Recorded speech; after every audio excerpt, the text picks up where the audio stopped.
लगभग 15 लोग हैं सर। स्टार्ट करें हम लोग? हाँ हाँ।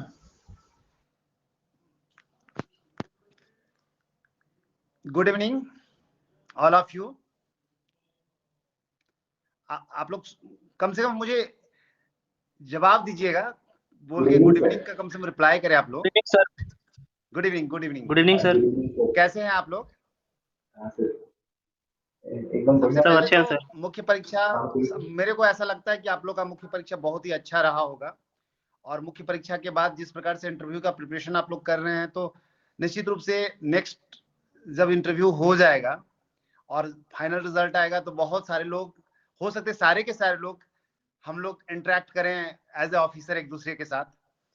तो ये बड़ा, पहले तो मैं शुभकामना देता हूं कि मुख्य परीक्षा में आप लोगों का बेहतर से बेहतर रिजल्ट हो, बढ़िया मार्क्स सब अच्छे तरीके से किए होंगे। अगर मैं पहले आप लोगों को एक बात बता देना चाहता हूं कि जो इंटरव्यू होता है ना, क्योंकि अब मुख्य परीक्षा देने के बाद आप लोग का जो ये टाइम है ना, सबसे महत्वपूर्ण टाइम है, क्योंकि इसमें आप अपने व्यक्तित्व को फ्लोरिश करते हैं। और यही टाइम है जब आप इंटरव्यू बोर्ड के सामने जाएंगे तो कैसे जाना है, किस तरीके से अपने को मेंटली प्रिपेयर करना है, कौन कौन से कंटेंट्स ऐसे होंगे जिससे प्रश्न पूछा जाएगा, आपका जो सब्जेक्ट रहा है ग्रेजुएशन का या फिर प्रिपरेशन के टाइम में, जो कोई इंजीनियरिंग बैकग्राउंड से होंगे, कोई डॉक्टर बैकग्राउंड से होंगे, तो उनके विषय के संदर्भ में किस प्रकार का प्रश्न पूछा जाता है, ये चीजें मोस्टली जैसे मेरे साथ जो हुआ, मैंने क्या फील किया, वो मैं आपके साथ शेयर करूंगा। तो आप लोग पहले अपने मन में अगर कुछ जिज्ञासा है तो वो बताइए, फिर हम अपना पूरा एक्सपीरियंस आपके समक्ष रखेंगे। सुधीर जी, सुधीर कुमार उपाध्याय जी। जी sir, good evening sir. Good evening sir, मैं जानना चाहता हूँ, चूंकि मैं वर्तमान में शिक्षक हूँ सर, हाई स्कूल का, यानी इकोनॉमिक्स सब्जेक्ट से। अच्छा। तो सर मेरे विषय, इससे पहले मैं प्राइमरी टीचर में भी था। ओके। तो सर मैं जानना चाहता हूँ कि मेरे सर्विस से किस तरह के प्रश्न पूछे जा सकते हैं, ताकि मैं सर उसका एक अनुमानित रूप से तैयार कर पाऊँ, और ताकि वहां जाकर के बोर्ड के सामने बहुत अच्छी तरह से प्रस्तुत कर पाऊँ खुद को सर। पहले ये आप लोग समझ लीजिए कि आप लोग का ग्रेजुएशन का जो सब्जेक्ट है ना, उस सब्जेक्ट सबसे महत्वपूर्ण सब्जेक्ट है। उस सब्जेक्ट से फोकस करके प्रश्न पूछा जाता है। उसके बाद आपका जो जॉब है, जो प्रीवियस जॉब है, जहां पे आप नौकरी कर रहे हैं या कर रहे थे, उस नौकरी से पूरी तरह से आपको फोकस करके पूछा जाएगा। जैसे कि मैं बता रहा हूं कि अगर आप शिक्षक हैं, ठीक है, तो शिक्षा के क्षेत्र में वर्तमान में नई शिक्षा नीति, इस पर फोकस करके पूछा जाएगा। ठीक है, अभी जो हमारा शिक्षा नीति, भारत सरकार ने नया शिक्षा नीति जो लाया है, उस पर आप लोग थोड़ा फोकस करके पढ़ लीजिएगा, उसके कंटेंट्स जरूर पढ़ लीजिएगा, टीचर जो है उनके लिए।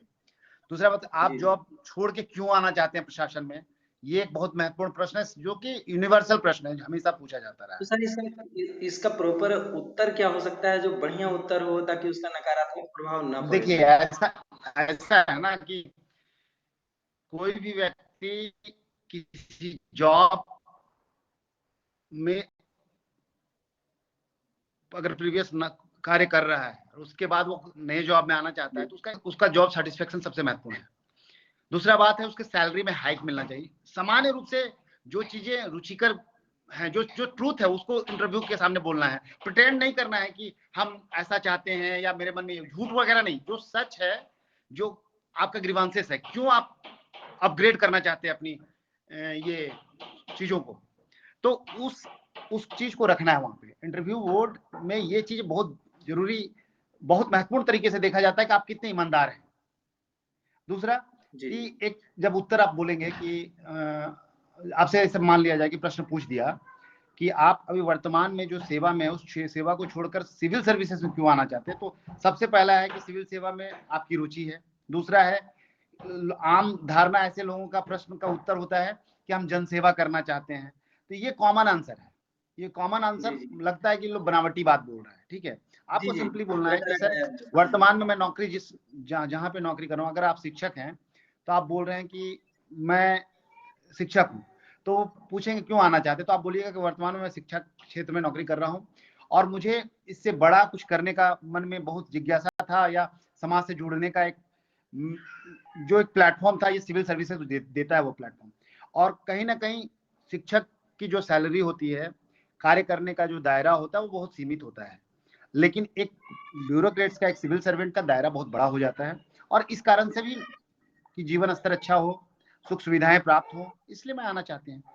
ये एक महत्वपूर्ण एकदम जो ईमानदारी पूर्वक जो हम लोगों ने उत्तर दिया था, हम लोग से भी प्रश्न पूछा गया था और मैंने भी स्पष्ट रूप से यही कहा था कि सर पहला बात तो कि सैलरी में हाइक चाहिए, एक सामान्य सुख सुविधाएं जो कि एक ब्यूरोक्रेट्स को होती हैं वो हमारे दूसरे जॉब में नहीं मिल पाती हैं। और तीसरा महत्वपूर्ण बिंदु है कि मानस के प्रति जो अपनी जिम्मेवारियों हैं इस सेवा में आके हम लोग उसका निर्वहन कर सकते हैं।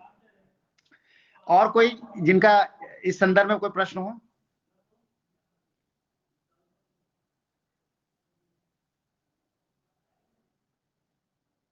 चलिए हम स्टार्ट करते हैं, उसके बाद एक एक करके आप लोग पूछिएगा। पहले आप लोग जान लीजिए कि 6 बैच में मेरा सिलेक्शन 46 रैंक पे हुआ था, ठीक है। और इंटरव्यू के दिन मैं इस 6-7 सालों से कर रहा था। मैंने 3 बार इंटरव्यू दिया था इसका, ये फाइनल तीसरा इंटरव्यू था मेरा और इसमें हो गया सिलेक्शन। तो आप लोगों को कोशिश करना है कि परफेक्शन कैसे लाया जाए, इंटरव्यू में क्या क्या चीजें हैं जो कि इंसान को करके जानी चाहिए। इंटरव्यू के टाइम में बहुत ऐसा चीजें हैं जिससे कि इंसान हड़बड़ा जाता है, जो परीक्षार्थी होते हैं जो वो हड़बड़ा जाते हैं। तो उसमें अपने आप को नॉर्मलाइज कैसे करें, अपने आप को स्थिर कैसे रखें, ये महत्वपूर्ण है। आप लोग अपना वीडियो ऑन कर लीजिए ना सब लोग। ऐसे लग रहा है कि हम अकेले बोले जा रहे हैं, कोई स्क्रीन पे दिख नहीं रहा है।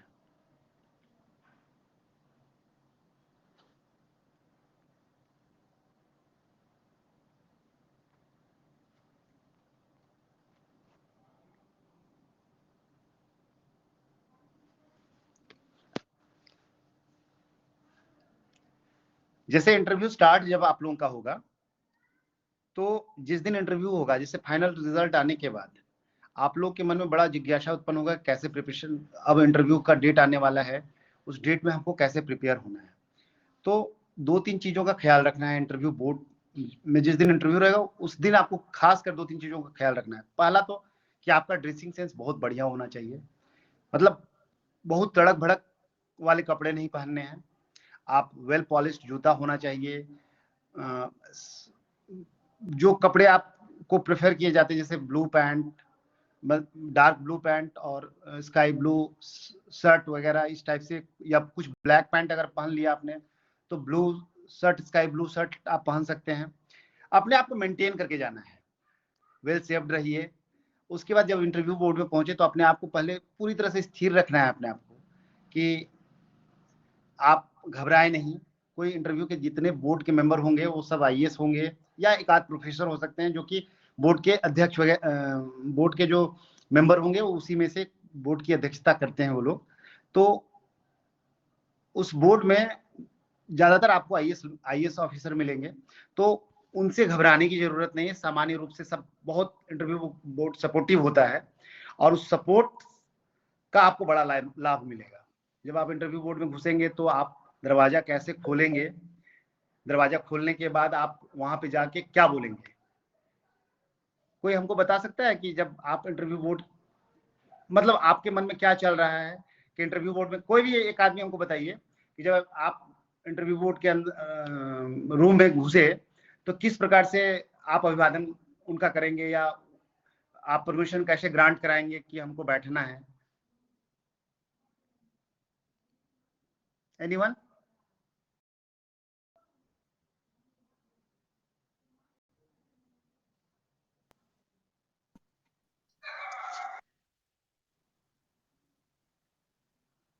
बोलिए बोलिए, ऐसा नहीं है, हम लोग तो इंटरेक्ट कर रहे हैं ना। जी जी। हाँ, जैसे ही सर, मतलब मैं आई कम इन सर, या क्या मैं अंदर आ सकता हूँ वहां से? यदि जो लोग होंगे पहले दिख तो जाएंगे ही, यदि सभी जेंट्स होंगे तो सभी को एक साथ ही अभिवादन किया जा सकता है। और यदि उसमें महिला भी होंगी तो सबसे पहले सर महिला को अभिवादन करना है, उसके बाद कुछ देर तक खड़ा रहना है। यदि वो बोलते हैं कि बैठ, तब तक खड़ा रहना है जब तक वो ये ना बोलें कि बैठ जाएं। निश्चित तौर पर वो बोलेंगे ही, उसके बाद जब वो परमिशन करेंगे मैं बैठ जाऊंगा और उन्हें धन्यवाद करूंगा सर। Very good.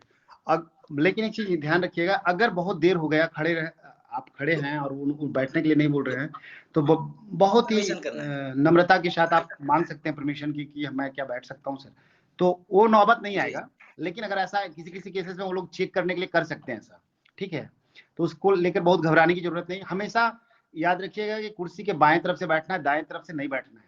दाएं तरफ से बैड मैनर माना जाता है। इसको वो लोग आईएएस ऑफिसर इस चीज को देखते हैं कि किस तरफ से बैठ रहा है कुर्सी, जो उस साइड की जो कुर्सी है, आपके बैठने की जो कुर्सी है, उसके किस दिशा से आप बैठ रहे हैं। तो हमेशा याद रखिएगा बाएं तरफ से बैठना है आपको। समझ रहे हैं बात को? जी हाँ सर। यस आप सर। लोग वीडियो ऑन करिए ना यस प्लीज। सर। आप लोग सारे लोग वीडियो ऑन कर लीजिए। इससे क्या होगा ना कि एक एक करके हम कम से कम आप लोग से पूछ पाएंगे ये सब चीजें। दूसरा एक चीज और जानिए कि जब मैं इंटरव्यू बोर्ड में गया था, मैं अपना एक्सपीरियंस शेयर करता हूँ। मैं बेसिकली एमबीए मैंने किया हुआ था। मैं जिंदल स्टील में एज ए लियाजनिंग मैनेजर था, ठीक है, और मैं सीएसआर में भी मैंने जॉब किया था। तो मेरा सुधीर त्रिपाठी सर अध्यक्ष हुआ करते थे जेपीएससी के, तो उनके बोर्ड में मेरा इंटरव्यू था। तो जब मैं घुसा इंटरव्यू बोर्ड में, तो जब मैं परमिशन मुझे दिया गया बैठने के लिए, तो मैंने सबका अभिवादन करने के पश्चात धन्यवाद बोलने के बाद प्रश्न शुरू हुआ, मेरा इंटरेक्शन शुरू हुआ। तो त्रिपाठी सर ने स्टार्ट ही किया था कि आपने ग्रेजुएशन इस टाइम में किया और उसके बाद आपने एमबीए इस टाइम में किया और उसके बाद 8 साल का गैपिंग है, तो इस बीच आप क्या कर रहे थे? तो मेरा उत्तर था कि सर मैं वर्तमान में मैंने अपने एमबीए करने के पश्चात मैं जिंदल स्टील में एज ए लियाजनिंग मैनेजर कार्यरत हूँ सर। 10 सालों से मैं वहाँ पे काम कर रहा हूँ। तो फिर उन्होंने बोला कि लियाजनिंग में क्या क्या करते थे आप? तो मैंने कहा कि सर सीएसआर बेसिकली मेरा मेन फोकस सीएसआर पर था। तो सीएसआर मेरा जो वर्क फील्ड था सीएसआर और लियाजनिंग, उस पर फोकस करके उन्होंने प्रश्न पूछना शुरू किया। तो वो विषय हमेशा याद रखिएगा। इंटरव्यू बोर्ड को कोशिश करिएगा कि जहां आपका स्ट्रॉन्ग पॉइंट है, मान लीजिए हिस्ट्री आपका ऑनर्स पेपर है और हिस्ट्री से अगर ये प्रश्न पूछ रहे हैं तो वो तो आपका ऑनर्स पेपर है, तो आप उसमें से कहीं से भी पूछ सकते हैं। लेकिन अगर आप कोई जॉब फील्ड में है और आपको लगता है कि उस फील्ड में आप बेहतर कर सकते हैं और वो आपका स्ट्रांग फील्ड है, तो कोशिश करिएगा कि इंटरव्यू बोर्ड को मोल्ड करके, गलत तरीके से नहीं, अपना जब कन्वर्सेशन शुरू होगा तो उस कन्वर्सेशन पीरियड में मोल्ड करके आप वहां तक ले जाएं ताकि आपके स्ट्रांग फील्ड से प्रश्न पूछे और आप ज्यादा बेहतर प्रदर्शन कर सके, ताकि आप ज्यादा कॉन्फिडेंटली जवाब दे सके। तो मेरे साथ वही हुआ। मेरे से इंटरव्यू में स्टार्ट ही हुआ मेरे वर्क फील्ड से, जहाँ पे मैंने 10 साल काम किया था, तो वो मेरा बेहतर फील्ड था। तो मैंने उसमें मेरे से 12 प्रश्न पूछे गए थे, सारा का उत्तर मैंने बेहतर तरीके से दिया। उसके बाद मेरा अगला प्रश्न सीयू बसंत थे, पहले जो चीफ सेक्रेटरी थे झारखंड सरकार के और बाद में जेपीएससी के अध्यक्ष भी रहे थे। तो उन्होंने मेरे से प्रश्न पूछा था कि वैश्वीकरण किसे कहते हैं? सुन रहे हैं आप लोग? अरे हाँ हूं तो बोलिए, तब ना बोलने में मुझे इंटरेक्ट करोगे तभी तो बोल पाएंगे कुछ। Yes sir. जी हाँ यस सर। सर। जी हाँ सर। Yes sir. तो मुझसे उन्होंने प्रश्न पूछा कि वैश्वीकरण किसे कहते हैं? तो वैश्वीकरण का उत्तर दिया मैंने। तो फिर मेरे से उन्होंने पूछा कि वर्तमान में अमेरिका और ईरान के बीच बड़ा स्थिति में भारत को क्या नुकसान होगा या क्या प्रभाव पड़ेगा भारत के व्यापार पर। तो प्रश्न बड़ा डाइवर्सिफाइड रहेगा और आपके ऑनर्स पेपर से, क्योंकि 4 मेंबर रहते हैं इंटरव्यू बोर्ड में, जेपीएससी में 4, यूपीएससी में 5 मेंबर होते हैं। तो ये 4 मेंबर आपको ऑब्जर्व करते रहते हैं। एक मेंबर तो एकदम साइलेंटली आपको देखता रहेगा और उस बहुत बाद में सारा ऑब्जर्व करने के बाद पूछेगा प्रश्न आपसे। जैसे कि मेरे बोर्ड में सुमन गुप्ता मैम थी, आईजी जो है अभी रांची जोन की, वो थी जो कि बहुत साइलेंट वे में मुझे ऑब्जर्व कर रही थी।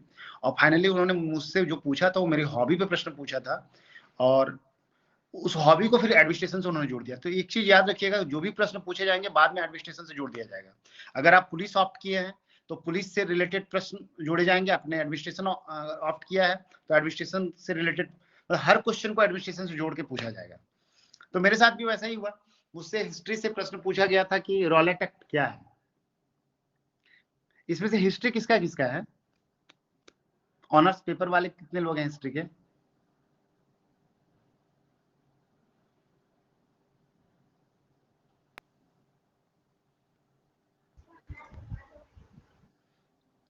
अनम्यूट होके आप लोग बताइए।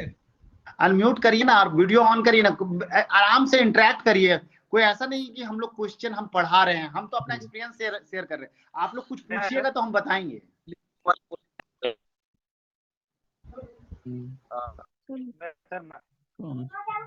एकदम बेधड़क पूछिए ना, जो इंटरव्यू के संदर्भ में जो भी हाँ प्रश्न सर, आपके मन में आ रहा है वो पूछिए तो हम डिस्ट्रिक्ट बताएंगे। तो एमबी हम में खुद मेरा। एक ट्रैक बनाएंगे।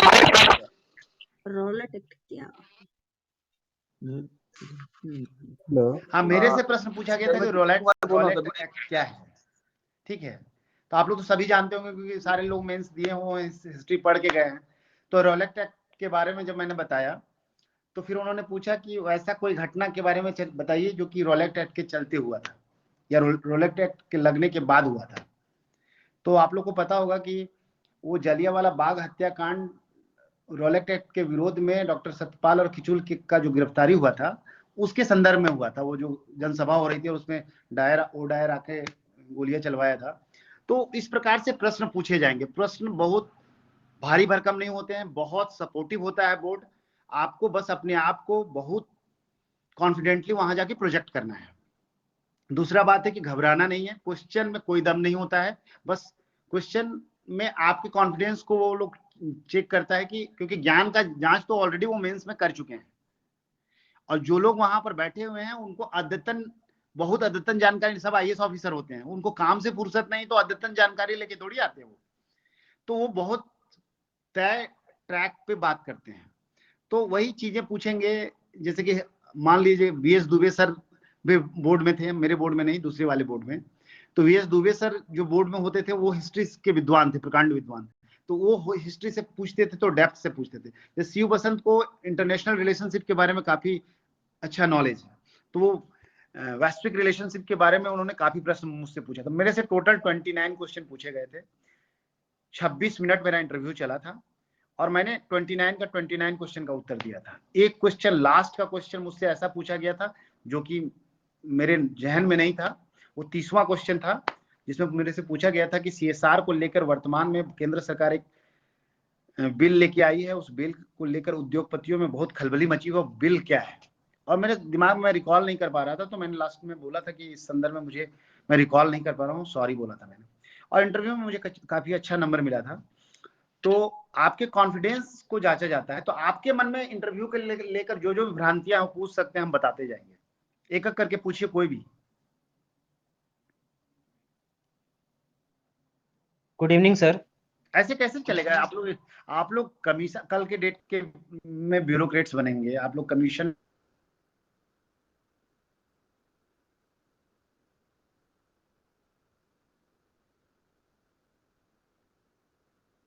पूछिए, एक एक करके क्वेश्चन पूछिए। Good evening sir. सर मैं देखूंगा।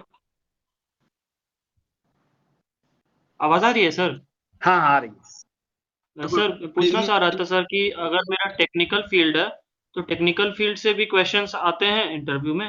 हाँ हाँ, टेक्निकल फील्ड अगर आपका मान लीजिए कि इंजीनियरिंग बैकग्राउंड के हैं, अगर आप इलेक्ट्रिकल इंजीनियर से हैं, इंजीनियरिंग यस सर, किया है इलेक्ट्रिकल। आपने या केमिकल इंजीनियरिंग किया है, तो उसको याद रखिएगा, उसके जो बेसिक्स है ना वो जरूर पढ़ लीजिएगा, तो जरूर। सर उसका एप्लीकेशन एडमिनिस्ट्रेशन में इस तरह के क्वेश्चंस वगैरह पूछ सकते हैं कि हाँ, मतलब आपने? पूछ सकते हैं क्योंकि अभी हमारे साथ एक अतुल चौबे थे, डेंटिस्ट थे, और पूरा क्वेश्चन उनका पूरा इंटरव्यू वो डेंटिस्ट वाली फील्ड से ही था, पूरा फील्ड। तो वो पूछ सकते हैं, उसमें कहीं ये नहीं है। लेकिन आप थोड़ा बेसिक तैयार कर लीजिएगा, जरूरी नहीं कि सब कुछ आप बोलिए। और एक चीज जानिए कि इंटरव्यू बोर्ड में एक चीज महत्वपूर्ण तरीके से समझ लीजिए, बहुत क्लियर कट बात है ये, कि इंटरव्यू में क्वेश्चन का आंसर दे देना से नंबर मिल जाएगा इसकी गारंटी नहीं है। हमेशा याद रखिए, क्वेश्चन का आंसर आप जब दे रहे हैं तो आपका आई कॉन्टेक्ट कैसा था, आपने जो बोला उसके प्रति आप कितने कॉन्फिडेंट थे, आपके पास शब्दों के कितने भंडार थे, ये सारी चीजें जांची जाती है। Thank you sir. इंटरव्यू व्यक्तित्व का परीक्षण इसी को कहते हैं। व्यक्तित्व का परीक्षण आपके ज्ञान को जांचना है ही नहीं, वो ऑलरेडी मेंस की परीक्षा में आपको जांच लिया गया है। अगर आप Thank you, सॉरी sir. लगातार कंटिन्यूअसली 4-5 क्वेश्चन में भी सॉरी बोल देते हैं तब भी आपको 80 नंबर मिल सकता है, ऐसा नहीं है कि नहीं मिलेगा। लेकिन कोशिश करना है कि बेहतर प्रदर्शन करना है। Good evening sir. Good evening. Sir literature का आपका कौन सा मतलब कौन सा भाषा आप रखे थे सर, और उसमें क्या क्या क्वेश्चन, कुछ क्वेश्चन पूछा गया था क्या? नहीं, जैसे लिटरेचर का भाषा रखें तो लिटरेचर से प्रश्न नहीं पूछते हैं जनरली।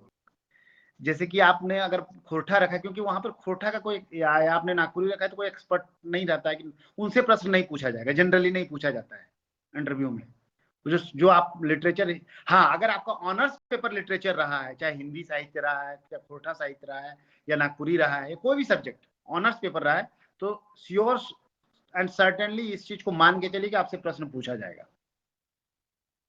सर केवल जेपीएससी के लिए, केवल यहाँ के लिए कुछ विशेष तैयारी जो बाकी जो यूनिक बनाता हो जेपीएससी के इंटरव्यू को? जेपीएससी के इंटरव्यू के लिए तैयार, सबसे पहले तो अपने अपने व्यक्तित्व को फ्लोरिश करना, आपके अंदर कॉन्फिडेंस बिल्डअप करिए। आप किसी चीज को बोलिए तो इतना कॉन्फिडेंटली, गलत नहीं बोलना है, प्रिज्यूम करके नहीं बोलना है।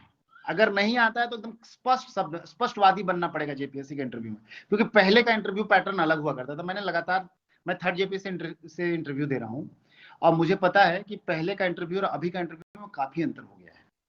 अब थोड़ा स्पष्ट, अब यूपीएससी के ट्रैक पर इंटरव्यू होता है। पहले क्या होता था, थोड़ा यहाँ ट्रेडिशनल टाइप के प्रोफेसर लोग लेते थे इंटरव्यू, तो आईएएस की भागीदारी थोड़ी कम होती थी। अब पूरी तरह से इंटरव्यू आईएएस बेस्ड हो गया है, ठीक है। तो अपने आप को स्पष्टवादी बनाना पड़ेगा, जो नहीं जानते उस पर सॉरी बोलना है, और जानते हैं तो उसको बढ़िया से बोलना है, डरना नहीं है, किसी तरह से हिचकिचाहट नहीं। आपको बोर्ड पूरा समय देगा। अगर आप मान लीजिए हेजिटेट कर रहे हैं तो बोर्ड आपको पानी पिलाएगा, बैठाएगा, रिलैक्स हो जाइए, आराम से बोलिए। इस सब एकदम एकदम बोर्ड आपके सपोर्ट में खड़ा रहेगा, इस चीज को हमेशा मानिए। बोर्ड आपको डेमोरलाइज करने के लिए बैठा ही नहीं, वो जानता है कि इंटरव्यू देने टाइम में सारे, बहुत लोग ऐसे फ्रेशर हैं जो फर्स्ट टाइम इंटरव्यू दे रहे हैं, तो देख के डर सकते हैं। इस बात को वो लोग जानता है बहुत अच्छी तरह से, इसलिए आपको घबराने की जरूरत नहीं। आप 2 मिनट आराम से समय लीजिए, उनसे हो सकता है तो बोलिए कि सर हमको 2 मिनट का समय दिया जाए, रिलैक्स होकर बात करते हैं। तो बहुत बहुत सपोर्टिव बोर्ड होता है, इसलिए बोर्ड को लेकर आप घबराना ही नहीं। और ओके रहा सर, बात थैंक की यू सर। लिटरेचर अगर आपका पेपर है ऑनर्स पेपर, तो उसका बेसिक्स आप पढ़ लीजिएगा, वो पूछेंगे। लेकिन अगर आपने केवल 150 नंबर का पेपर रखा है, मान लीजिए खोरठा रखा है, हिंदी रखा है, या कुछ भी रखा है, तो उसके लिए प्रश्न नहीं पूछेंगे, एकदम मेरे तरफ से एकदम श्योर है। Thank you sir. Good evening sir, मैं दिलीप कुमार महतो बोल रहा हूँ सर। जी जी, गुड इवनिंग सर जैसे मान लीजिए सर इंटरव्यू में सर जाते हैं, कोई सवाल अगर सर आधा आ रहा हो सर, जैसे किसी भी सवाल को अगर 50% मतलब आ रहा हो, 50% नहीं आ रहा हो, तो उस केस में सर क्या करें?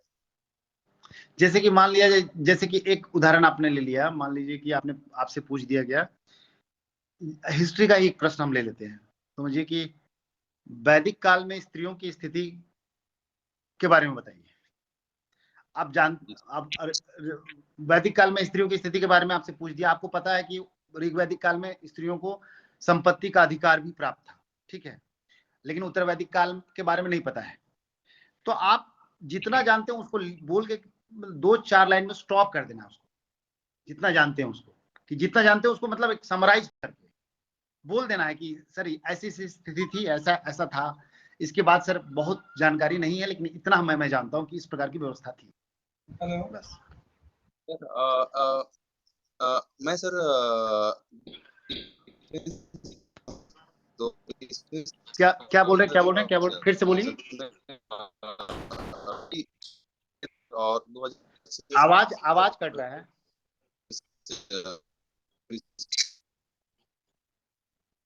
आवाज सर, हाँ, कट रहा है आवाज। आवाज सर, हाँ बोलिए बोलिए।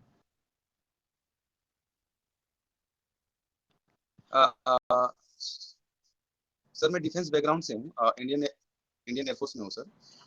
2006 अच्छा, से सर मैं इंडियन एयरफोर्स में हूँ सर। तो इससे क्या सवाल सर बन सकता है सर, अगर क्या बोल रहे हैं कि आप डिफेंस बैकग्राउंड से हैं?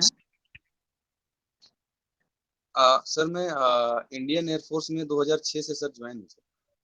तो इससे रिलेटेड ठीक सर है, क्या इससे पूछा प्रश्न जाए? पूछेगा, इससे इससे प्रश्न रिलेटेड पूछेगा सर कि कैसे? जैसे पूछेगा कि पहला बात तो कि आप डिफेंस में है, एयरफोर्स में है, तो एयरफोर्स में विंग का नाम पूछ सकता है, ठीक है। एयरफोर्स की स्थापना कब हुई इसकी का नाम, अभी कौन एयर मार्शल हैं, चीफ एयर मार्शल कौन है, ये पूछ सकता है। पूछ सकता है कि हमारा एयरफोर्स को सालाना बजट, जब रक्षा बजट आवंटित होता है तो कितना एयरफोर्स को डेविएट किया जाता है, ये सब चीजें पूछ सकते हैं। इसलिए उसका बेसिक्स जरूर बना लीजिएगा। पूछ सकता है कि अभी जो हम लोग राफेल लाए हैं उसमें कौन सा इंजन का प्रयोग किया गया है, क्योंकि एयरफोर्स से रिलेटेड काफी प्रश्न पूछे जाएंगे। एकदम मान के चलो आप उसका बेसिक्स बना लो। जी सर। मतलब मैं बता रहा हूं कि किस प्रकार का प्रश्न फ्रेमिंग हो सकता है, क्योंकि एयरफोर्स का फील्ड है वो आप ज्यादा बेहतर जानते होंगे, लेकिन मैं बता रहा हूं कि इससे प्रश्न पूछे जाएंगे। Sir okay, thank you sir. और बताइए, अ, किसी का और कोई फिलहाल जिज्ञासा?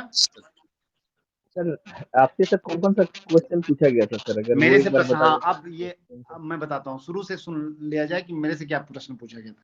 मैं जब सुधीर त्रिपाठी ने स्टार्ट किया मेरा इंटरव्यू, तो उन्होंने मुझसे पहला प्रश्न पूछा था कि आपके एमबीए और वर्तमान में आपके इंटरव्यू के बीच 8 साल का गैपिंग है, 8 या 9 साल का, 10 साल का, ये गैपिंग क्यों है?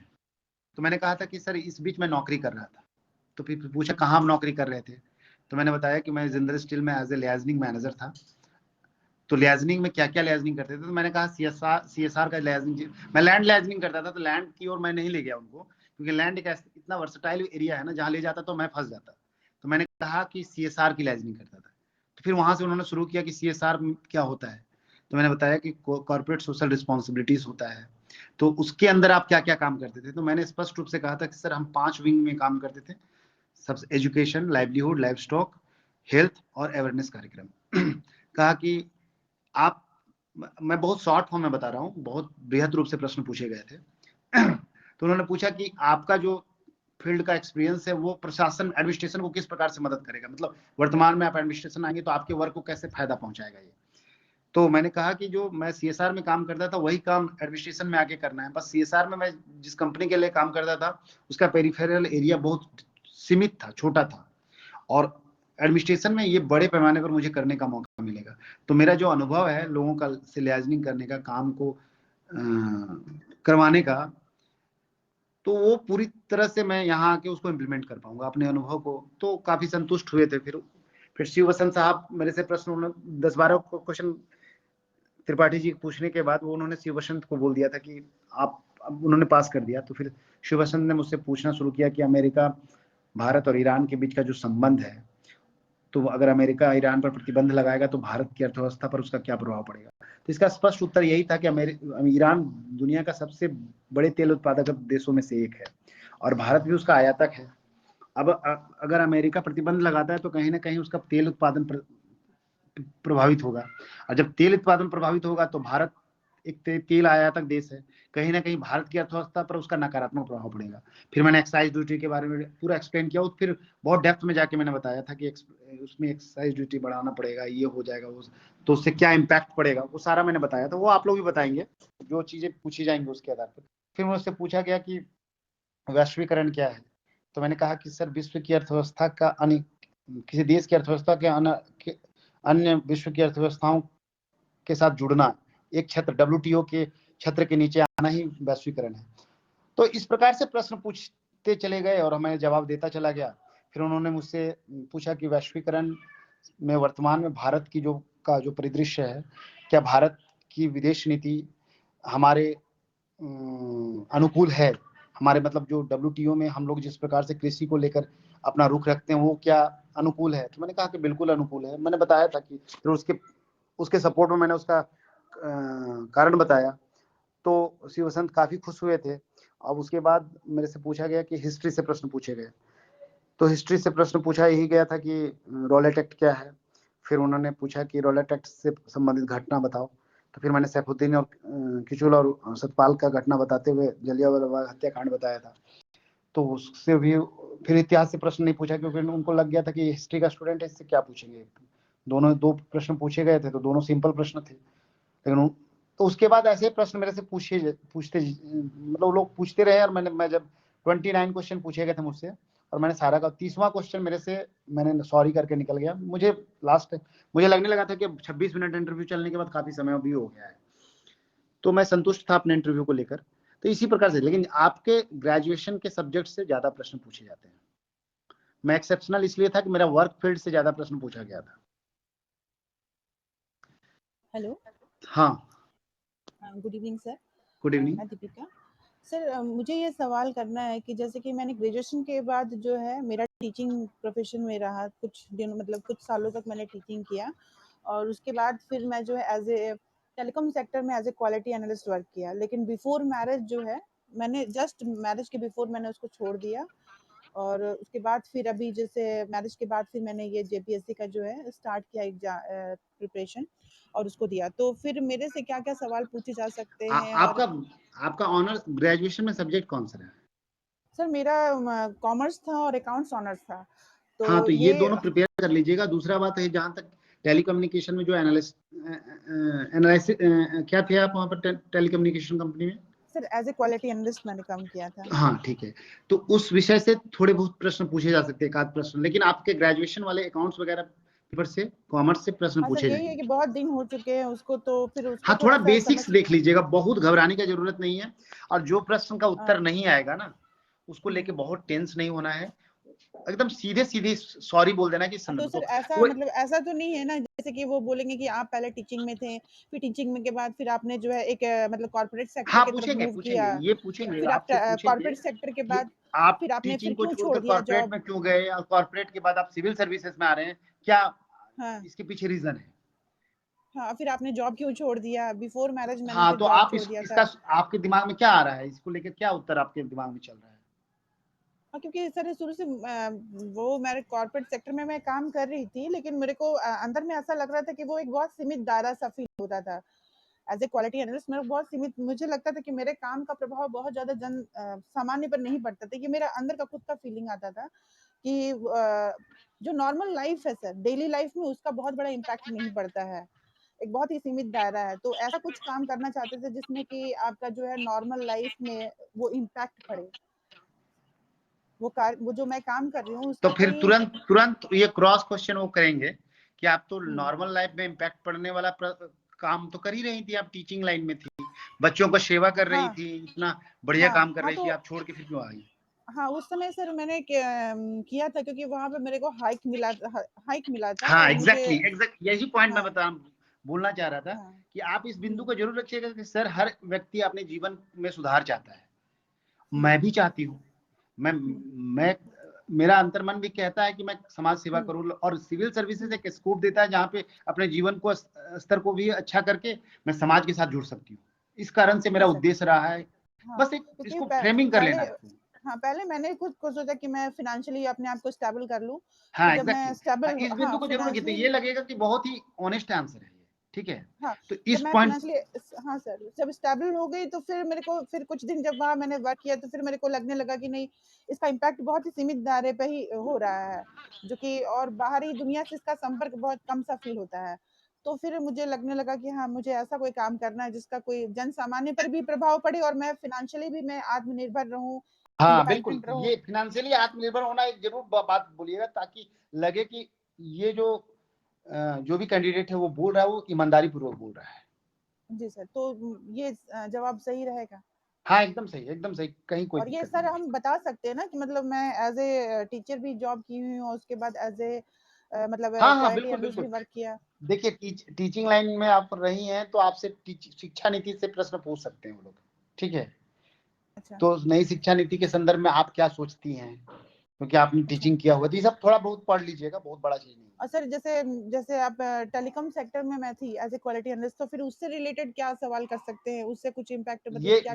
देखिए, वो जो टेलीकॉम सेक्टर में आप थी, तो आप देखिए उसके संदर्भ में वो बहुत टेक्निकल चीजें हैं, उसमें तो हम हाँ बता नहीं सकते, लेकिन उससे पूछ सकता है कि स्पेक्ट्रम क्या होता है, या मान लीजिए कि जिस कंपनी में आप थी उनका क्या काम था, और मान लिया जाए कि वर्तमान में टेलीकॉम सेक्टर किस रूप में काम करता है, उस ट्राई का क्या रोल है, ये प्रश्न पूछ हम्म, सकता है।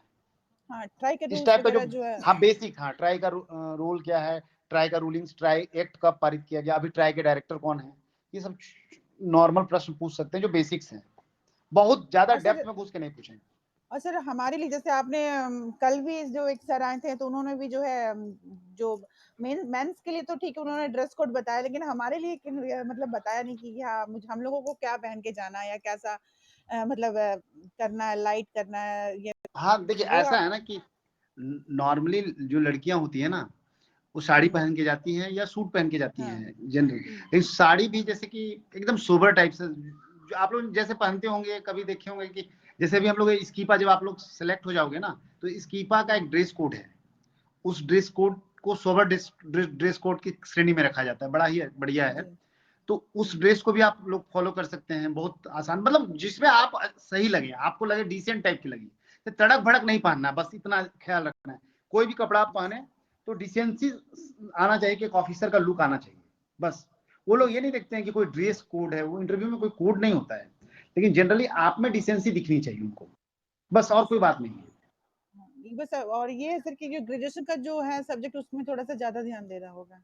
हाँ उसमें फोकस जरूर करिएगा, वो बहुत इंपॉर्टेंट है, उसी से ज्यादातर प्रश्न उसी से पूछे जाएंगे।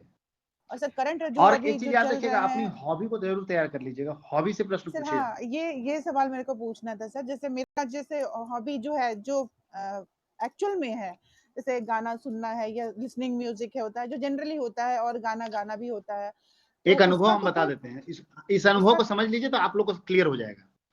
हाँ मेरा इंटरव्यू चलते चलते मेरा 23 क्वेश्चन हो चुका था, उसके बाद बहुत टाइम आईजी मैम देख रही थी मुझे, और उन्होंने लास्ट, मतलब उन्होंने जब स्टार्ट किया तो उन्होंने पूछा कि आपका हॉबी क्या है, जी सर। तो मेरे मुंह से, मैंने मतलब उस समय सडनली मेरे मुंह से निकल गया कि मूवी देखना, ठीक है। जी सर। अब उन्होंने तुरंत पूछा कि लेटेस्ट मूवी कौन सी देखी है आपने, तो जी मैंने सर। कहा कि कबीर सिंह देखा है, तो उन्होंने बोला कि कबीर सिंह का थीम क्या था। देखो जी सर। आप प्रश्न देखो किस प्रकार से पूछे जा रहे हो। तो मैंने कहा कि एक लड़का है जो कि जरूरत से ज्यादा जिद्दी है, किसी चीज को पाने के लिए काफी जिद्दी है, तो उन्होंने तुरंत मुझे टोका कि जिद या जुनून, तो मैंने करेक्ट किया, फिर जी रेक्टिफाई किया अपने आप को कि मैम एग्जैक्ट वर्ड इज जुनून। तो फिर शिवसंत बीच में ही इंटरप्ट करते हुए उन्होंने बोला कि जुनून प्रशासन के लिए सही या गलत। तो मैंने कहा कि किसी भी कार्य के लिए जुनून बहुत जरूरी है, क्योंकि अगर जुनून नहीं होता तो शायद मैं यहाँ नहीं बैठा होता, लेकिन जुनून जब अपने दायरे को पार कर जाए तो पागलपन की ओर बढ़ जाता है, और वो समाज जी के सर। लिए और अपने लिए भी आत्मघाती होता है।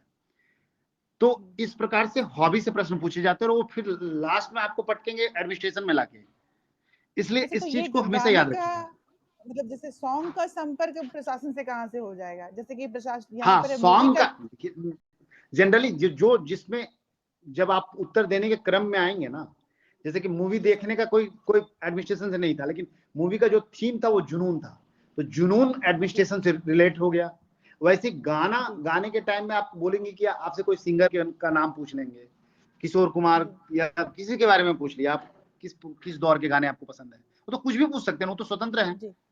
तो कुछ भी हाँ पूछ सकते हैं कि कौन सा, तो आप क्लासिकल म्यूजिक आपने बोले, भारतनाट्यम आपने बोल, अरे मैं डांस में चला गया, मैं बोल रहा हूँ कि कोई गाना क्लासिकल में कोई राग भैरवी के बारे में आपने आपसे पूछ लिया, अब जी राग सर। भैरवी वैसा तो तांस, बट वैसा गाना तो नहीं, मतलब एक जैसे नॉर्मल 60-70s संगीत अगर आपका हॉबी है तो पूछ हाँ सकते हैं।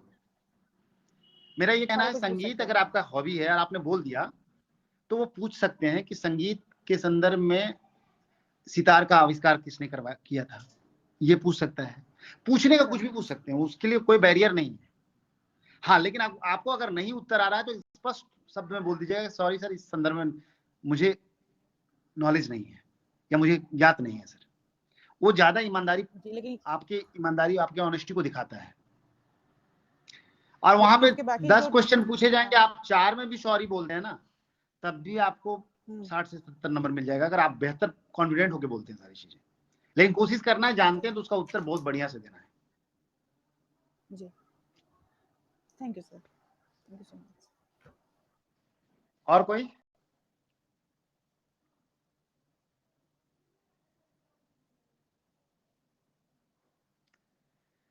ये इंटरव्यू क्या होता है एग्जैक्टली समझ लीजिए, अब समय भी कम है। एक 4 लाइन में मैं बता देता हूँ इंटरव्यू है क्या। इंटरव्यू आपके व्यक्तित्व का परीक्षण है। इंटरव्यू में आपको घबराने की जरूरत नहीं है, आपका ज्ञान नहीं पूछा जा रहा है, आपको का बेसिक्स इसलिए जानने को तत्पर वो लोग रहता है क्योंकि उसका ग्रेजुएशन का सब्जेक्ट हो रहा है। बेसिक के माध्यम से आपके व्यक्तित्व का कॉन्फिडेंस लेवल, आपके एक्सप्रेशन एबिलिटी, आपके अंदर का वो जो एडमिनिस्ट्रेटर है जो निर्णय लेगा उसकी क्षमता को वो जांचते हैं। बेसिकली यही है और कुछ नहीं है। इसलिए बेसिक्स पर पकड़ होना ही चाहिए। आपका ग्रेजुएशन का सब्जेक्ट को इसलिए आधार बनाया जाता है क्योंकि इसकी योग्यता ही ग्रेजुएशन है। हम लोग जो सिविल सर्विसेज यूपीएससी या जेपीएससी का फॉर्म भरते हैं तो ग्रेजुएशन ही इसकी योग्यता है, इसलिए ऑनर्स पेपर को ये लोग फोकस करते हैं। ठीक है, चाहे इंजीनियरिंग में जो डिग्री रहा होगा, इलेक्ट्रिकल इंजीनियरिंग है तो इलेक्ट्रिकल, डेंटिस्ट है तो डेंटिस्ट से पूछेंगे, डॉक्टर वाले को डॉक्टर वाली फील्ड से पूछ लेते हैं। तो वहां पे जो बैठा हुआ है लोग बहुत नॉलेजेबल आदमी है, इतना इस बात को मानिए। अपडेटेड हो ना हो लेकिन नॉलेज की कमी नहीं है उनमें। आपसे बस आपके अंदर के कॉन्फिडेंस, आपका अगर कॉन्फिडेंस लेवल सही है, आप आई कांटेक्ट अच्छा बनाते हैं, मुस्कुराहट चेहरे में रखते हैं और बात करते वक्त इंटरेक्शन मोड में रहते हैं, तो वो जानेंगे कि इस बंदे में प्रशासन चलाने की का गुण है। वो लोग तलाशते हैं कि ये बंदा प्रशासन चला सकता है कि नहीं, जब कुर्सी में बैठेगा और 10 लोग आएंगे तो उनको मैनेज कर सकता है कि नहीं। बस ये चीज वो लोग ढूंढते हैं और ये तभी आप कर पाएंगे जब आप अपने आप को सहज रखेंगे, वहां जाके हड़बड़ाना नहीं। Clear? Good evening sir. Yes sir. हाँ गुड इवनिंग। हेलो पवन। हाँ गुड इवनिंग।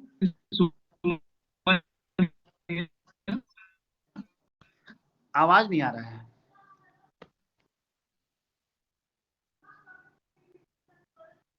हाँ बोलिए। हेलो। हाँ मैं एमबीए है मार्केटिंग। सर ब्रेक, आवाज ब्रेक हो रहा है। हाँ आप बोलिए।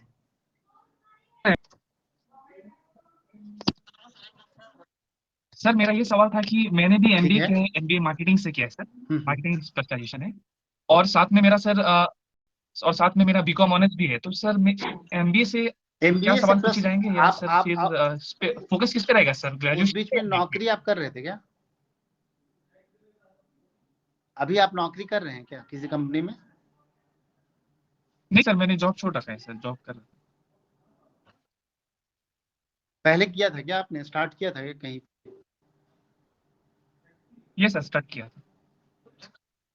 हाँ तो देखिए एमबीए आपने किया है तो आपसे पहला प्रश्न वो करेंगे कि किसी कंपनी में आप जॉब में हो या एमबीए करके सीधे सिविल सर्विसेज की तैयारी कर रहे हो।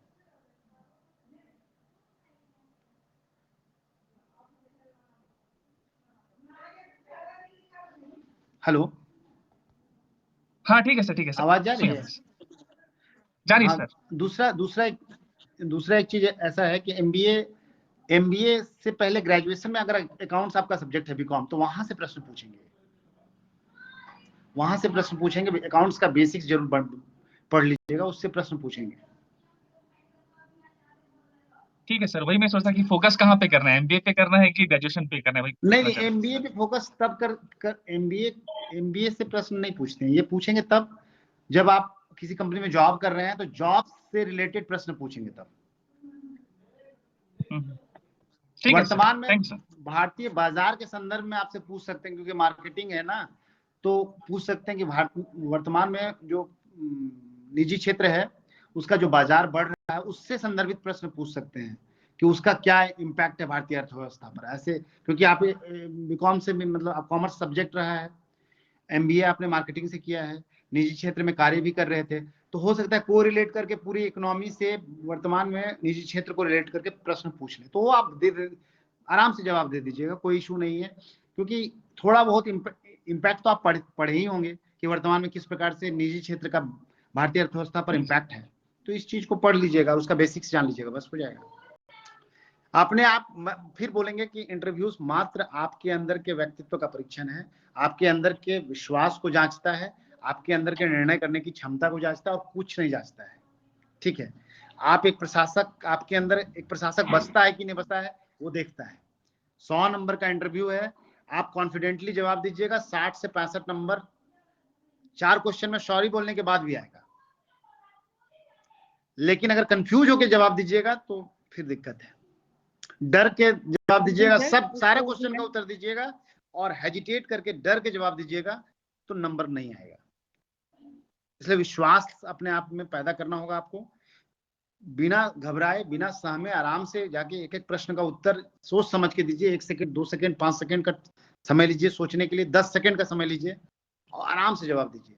शब्दों में ठहराव रखिए, हड़बड़ा के नहीं बोलना है, एकदम रुक रुक के आराम से समझ समझ के बोलना है, कोई दिक्कत नहीं है। वो लोग काफी सपोर्टिव होते हैं।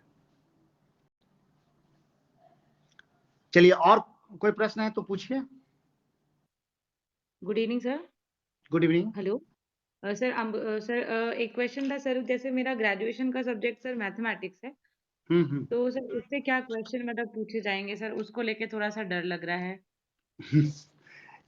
मैं अपना एक्सपीरियंस आपको बता देता हूँ कि हमारे यहाँ भी मैथमेटिक्स ग्रेजुएशन वाले लोग थे और हमारे मतलब 6 में भी, और उनसे भी मैथमेटिक्स से प्रश्न पूछे गए थे, कुछ थ्योरम्स वगैरह के बारे में। ठीक है, तो वो प्रश्न पूछे जा सकते हैं। बड़ा अनप्रेडिक्टेबल होता है कि प्रश्न सब्जेक्ट से कैसे पूछे जाएंगे, तो उसके लिए घबराना नहीं है।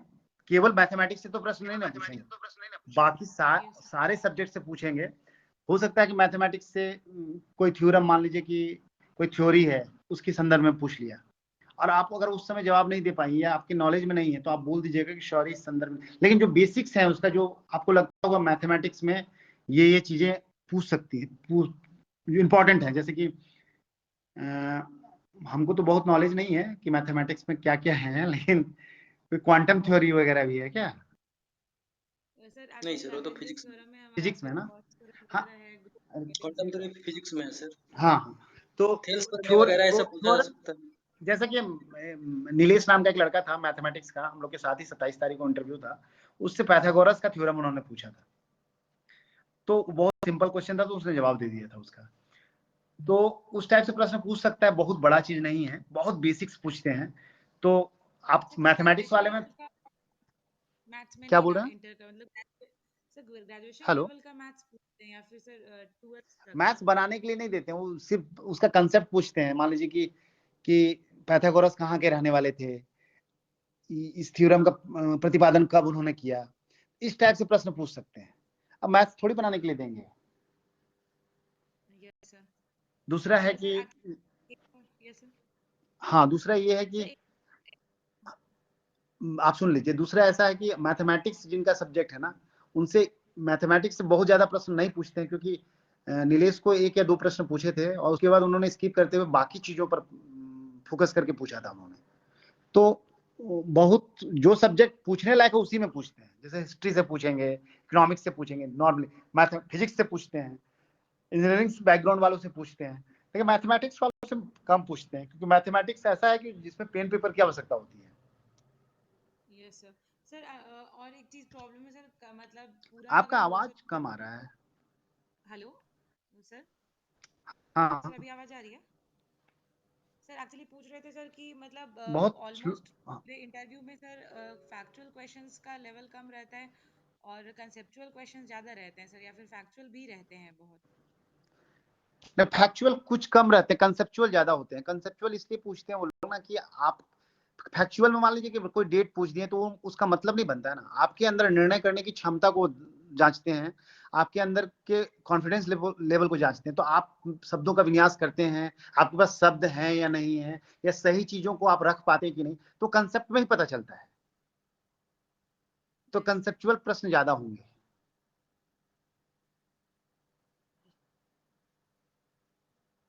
Hello, thank you sir.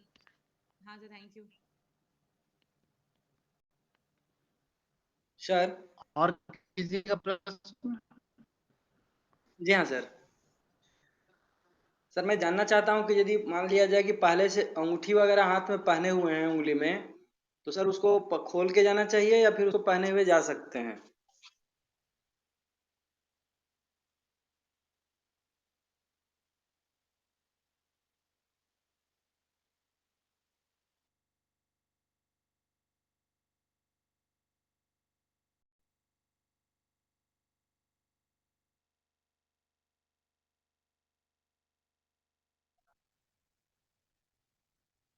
है या कड़ा उड़ा नहीं पहन के जाना है। दूसरा बात हमेशा याद रखिएगा कि जब भी इंटरव्यू सर बोर्ड अंगूठी में आप अंगूठी जाइएगा सर ना, अंगूठी सर तो उसे खोल के जाना है या फिर इंटरव्यू बोर्ड में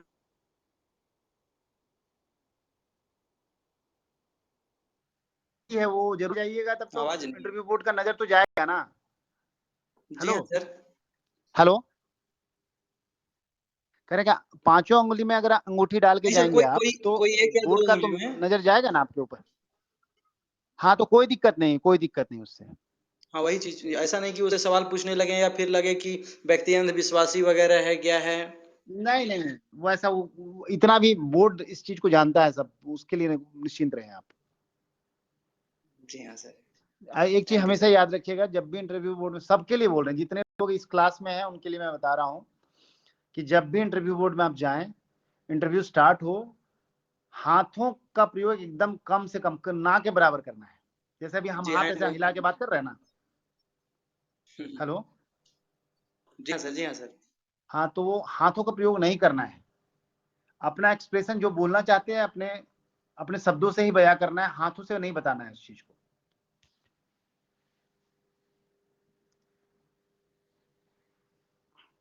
क्लियर हुआ? जी हाँ sir. Yes sir. Yes sir. अच्छा सर, ये मेडिकल वगैरह में जो मतलब आई टेस्ट किया जाता है सर, तो केवल कलर विजन देखा जाता है सर या फिर कुछ और देखा जाता है उसमें? कलर विजन उनके लिए दिखाया जाता है जो डीएसपी में, जैसे पुलिस सेवा किसी ने भरा है, ठीक है, जी जी जी। पुलिस सेवा को फर्स्ट प्रायोरिटी किसी ने दिया हुआ है, तो जिनको मतलब सबका आई विजन देखा जाता है। कलर ब्लाइंडनेस, कलर विजन जरूर देखा जाता है, क्योंकि डीएसपी में वो लोग एलिजिबल नहीं होते हैं पुलिस सेवा में, बाकी कोई दिक्कत नहीं है। अच्छा अच्छा। और इंटरव्यू को लेकर बहुत डरने की जरूरत नहीं, बार बार बोल रहे हैं, इंटरव्यू बहुत सहज प्रक्रिया है और आसानी से इंटरव्यू हो जाता है। और जो लड़के कम बोल के आते हैं उनका भी बहुत बढ़िया नंबर आता है, बस कॉन्फिडेंटली बोल के आना है, ठीक है, डरना नहीं है। आसान, बहुत आसान शब्दों में बातों को रखना है बोर्ड के सामने। जो नहीं आता है उसमें सहजता से बोल देना है, सॉरी सर नहीं आता है इस संदर्भ में। अनावश्यक तेज नहीं और वीर नहीं बनना वहां पे।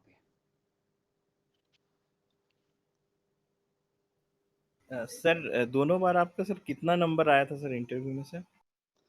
3 बार मैंने इंटरव्यू दिया है। तीनों बार सर? हाँ तो हाँ, इस बार तो मेरा आया है 65 सर, बहुत अच्छा नंबर। और 65 बहुत, क्योंकि अध्यक्ष का बोर्ड में बहुत बैलेंस नंबर होता नहीं है। सर, बहुत बढ़िया नंबर। हाँ, और इससे पहले वाला जो इंटरव्यू होता था वो 200 नंबर का होता था, ठीक है, अभी तो 100 नंबर का है ना। जी सर। जी सर। तो पहले 200 नंबर का इंटरव्यू होता था, तो उसमें भी मेरा इंटरव्यू, क्योंकि फर्स्ट वाले थर्ड जीपीएससी में मेरे को इंटरव्यू में 77 नंबर मिला था, बहुत कम नंबर था 200 में। और उसके बाद वाला इंटरव्यू में मुझे मिला था 115 ऐसे कुछ। ये भी अच्छा नंबर। वो वाला ठीक इस बार था, तो बाद बहुत बढ़िया रहा था आपका। हाँ जी सर, दोनों फाइनली में सर बहुत अच्छा था। इसमें 65 नंबर आया मेरा। तो आप लोग, हमको लगता है कि आप लोग बेहतर करेंगे। और पवन सर के मार्गदर्शन में, क्योंकि मैं एक बात बता देता हूँ कि पवन सर के मार्गदर्शन में जितने लड़के हैं, मुझे नहीं लगता कि उनको किसी और चीज की आवश्यकता है। सर इतना सफिशिएंट अपने आप में, रांची में सर के जैसा हमको नहीं लगता कोई है, कोई नहीं। जी सर, बिल्कुल सर। और सर का सानिध्य जिसको मिल गया ना, उसको फिर किसी चीज को सोचने की जरूरत, आपको अभी लग रहा होगा ना, क्योंकि आप अभी फेस करने जा रहे हैं, लेकिन सर ने नहीं जो सर, रांची पढ़ाया में नहीं सर, वही चीजें वहां मतलब जाके ऑल आपको ओवर इंडिया रिफ्लेक्ट में करने बहुत लगेंगी, कम ही आप टीचर आराम से होंगे बोलते इनके चले लेवल जाएंगे। पे। हम लोग के साथ यही हुआ है, इसलिए इस चीज को आप निश्चिंत होकर जाइए। जो सर ने पढ़ा दिया तो किसी चीज की जरूरत नहीं है, लेकिन हम लोग अपना एक्सपीरियंस इसलिए शेयर कर रहे हैं कि इंटरव्यू को फेस करके आए हैं, तो वो चीजें अगर हम बता देंगे तो आप थोड़ा और सहज हो जाएंगे। तो वहां कुछ नहीं हुआ है, कुछ नहीं होता है, बस आपसे आपके अंदर के कॉन्फिडेंस को जांचते हैं। हम बार बार एक वर्ड यूज कर रहे हैं, कॉन्फिडेंस, आपके विश्वास को जांचता है, आपके निर्णय करने की क्षमता को जांचता है, आपके वाकपटुता को जांचता है, आपके हाजिर जवाबी को जांचता है। मतलब आप इंस्टेंटली निर्णय ले पाते हैं कि नहीं किसी प्रश्न में। जैसे होता है ना कि कुछ प्रश्न पूछा और आप अचानक से एकदम मौन हो गए, हाँ, वैक्यूम हो गया, तो उससे इंटरव्यू बोर्ड का मेंबर ये समझता है कि शायद ये ब्लैंक हो गया है, ठीक है, फिर आपको मौका देगा कि अच्छा इसके बारे में नहीं जानते तो ये बता दो, तो वैसे कैंडिडेट को नंबर कम मिलता है। Hello, thank you sir. चलिए, और कुछ प्रश्न है तो पूछ लीजिए, तो फिर खत्म करेंगे सेशन।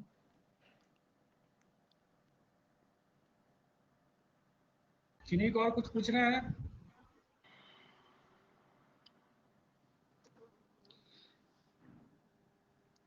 अब बंद करते हैं सर, लगता है सबका हो गया है। हाँ हाँ, चलिए, ऑल द बेस्ट, आप लोग का इंटरव्यू बढ़िया हो, आप लोग सारे लोग मेंस में सेलेक्ट हो, मेरी ये शुभकामनाएं है आपके साथ। और सब सर के सानिध्य में, पवन सर के सानिध्य में आप लोग हैं, तो हमको नहीं लगता है कि किसी चीज की आवश्यकता है। निश्चित रूप से सर का जिसको मार्गदर्शन मिल गया तो उसका वैतरणी जरूर पार होता है। तो आप लोग नेक्स्ट टाइम हम लोग कहीं ना कहीं मिलेंगे, साथ पोस्टिंग हो हमारी, साथ आप हो सकता है अगर मैं हमारी पोस्टिंग हो जाती है तो आपके ट्रेनिंग टाइम में हमारी मुलाकात हो, कहीं ना कहीं हम लोग मिलेंगे जरूर किसी न, क्योंकि एक ही सेवा में रहेंगे, कोई ना कोई एडमिनिस्ट्रेशन में तो रहेगा ही यहाँ पे, तो हम लोग मिलते रहेंगे और फिर आगे हम लोग स्ट्रैटेजी बनाएंगे कि स्टेट को कैसे आगे ले जाना है। Thank you sir. जरूर sir, thank you sir. Thank you ठीक है, thank you sir. Thank you to all. Thank you sir.